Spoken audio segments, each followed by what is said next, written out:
সৌদিতে পাড়ি জমিয়ে দেশটিতে ফুটবল বিপ্লব আনলেও এখনও নিজ ক্লাব আল নাসরকে একটা ট্রফি জেতাতে পারেননি ক্রিস্টিয়ানো রোনালদো। ১৩ টুর্নামেন্টে সববারই ফিরেছেন শূন্য হাতে। আনলাকি 13 ক্রিস্টিয়ানো রোনালদোর জন্য ১৩ সংখ্যাটা সত্যিকার অর্থেই দুর্ভাগ্যের। সৌদি আরব আসার পর যে ১৩ টুর্নামেন্টে সবগুলোতেই ফিরতে হয়েছে খালি হাতে। শিরোপার আক্ষেপ আরও বাড়ল কিংস কাপে আল ইত্তিহাদের কাছে হেরে।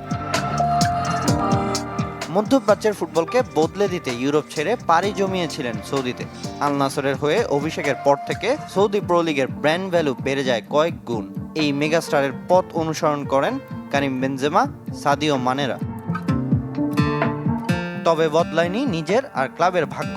এখনও শিরোপা অধরা CR7-এর। সবশেষ ব্যর্থতা সৌদি কিংস কাপে। শেষ ১৬ সাবেক ক্লাব সতীর্থ কারিম বেনজেমার দল আল ইত্তিহাদের কাছে হেরে বিদায় নিয়েছে রোনালদোর দল।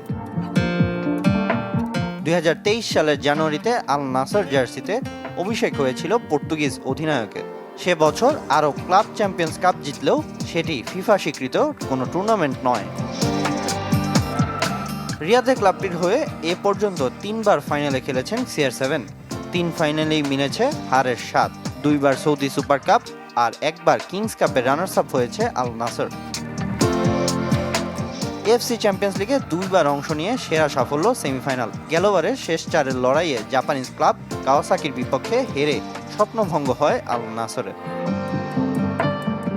সৌদি প্রো লিগে ২০২২-২৩, ২০২৩-২৪ টানা ২ মৌসুম রানার্স আপ হয়েছিল রোনালদোর দল। আর গেল মৌসুম ৩ নম্বরে থেকে শেষ করেছে রিয়াদের ক্লাবটি। তবে এবার লিগে ৬ ম্যাচে শতভাগ জয় নিয়ে টেবিল টপার আল নাসর। ৬ ম্যাচে ৬ গোল করে লিগের তৃতীয় সর্বোচ্চ গোল স্কোরার ক্রিস্টিয়ানো। আর AFC চ্যাম্পিয়ন্স লিগ 2তেও ৩ ম্যাচের সবকটিতেই জিতেছে তার দল। এবারের মৌসুম সহ এ পর্যন্ত ৪ মৌসুমে আল নাসরের হয়ে ১১৯ ম্যাচে CR7-এর গোল সংখ্যা ১০৬। সামিন ইয়াসার, চ্যানেল 24।